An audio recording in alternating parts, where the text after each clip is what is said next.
ইদানিং অনেক ভিডিও দেখি, যে ভিডিওগুলোতে বলা হয় কি কি খেলে আমাদের হরমোন বাড়বে, কি কি খেলে টেস্টোস্টেরন বাড়বে। তো আমি অনেক ভিডিও শুনি। আসলে দেখেন, অনেক রকম তথ্য দেওয়া হয়, অনেক রকম বিভ্রান্তি সৃষ্টি করা হয়, অনেক রকম আনসাইন্টিফিক কথা বলা হয়। আমি যে কথাগুলো বলবো খুব সুন্দর করে একটু মনে রাখবেন, কষ্ট করে। এবং এই জিনিসগুলো আপনি মেনটেন করতে পারলে আপনার টেস্টোস্টেরন লেভেলটা হাই থাকবে, মানে পুরুষ হরমোনটা হাই থাকবে। প্রো ইনফ্লামেটরি ইন্ডেক্স, আবারও বলি, প্রো ইনফ্লামেটরি ইন্ডেক্স বলে একটা ইন্ডেক্স আছে। কথাটার অর্থ হচ্ছে যে ধরনের খাবারগুলো খেলে আমাদের শরীরে প্রদাহ তৈরি হয়, ইনফ্লামেশন তৈরি হয়, যেমন সয়াবিন তেল বলি, ডালডা বলি, প্রসেস ফুড বলি, ভাজা পোড়া বলি, বাসি খাবার বলি, তারপরে দেখা যাচ্ছে যে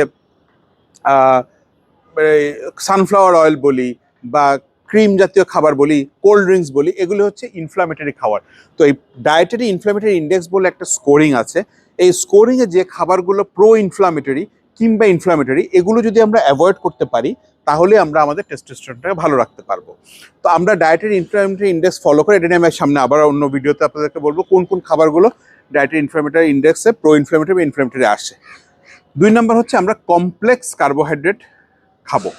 এখানে কিন্তু আমরা কমপ্লেক্স জিনিসটা খাবো, সিম্পলটা না। তো কোনগুলো কমপ্লেক্স কার্বোহাইড্রেট এটা মনে রাখা একটু কষ্ট। আপনি সিম্পল কার্বোহাইড্রেট লিখে গুগলে সার্চ দিবেন, কিংবা সিম্পল কার্বোহাইড্রেট যেগুলো সেগুলো সব বাদ দিয়ে দেবেন, যেমন সাদা চাল, সাদা ভাত, সাদা রুটি, তারপরে আলু, তারপর দেখা যাচ্ছে পাউরুটি। সিম্পল কার্বোহাইড্রেটগুলো বাদ দিয়ে যা আছে ওগুলি কমপ্লেক্স, ওগুলি অল্প পরিমাণে খাবেন। তার মধ্যে খুব সহজলভ্য হচ্ছে লাল আটা রুটি এবং লাল চালের ভাত, যেটা হাই ফাইবার কন্টেন্ট, এগুলি আমরা খাবো। আর কিছু কিছু খাবার আছে যেগুলি সাইন্টিফিক্যালি প্রুভেন টেস্টোস্টেরন বাড়ে, তার মধ্যে যে কোনো বিচি জাতীয় খাবার, যেমন কালিজিরা হোক, তারপরে মিষ্টি কুমড়ার বিচি হোক, কলার বিচি হোক, এগুলো। এছাড়া মাছের তেল এবং অলিভ অয়েল এবং ডিমের কুসুম, খুব সিম্পল। এই খাবারগুলো ডেইলি তালিকায় রাখার চেষ্টা করবে।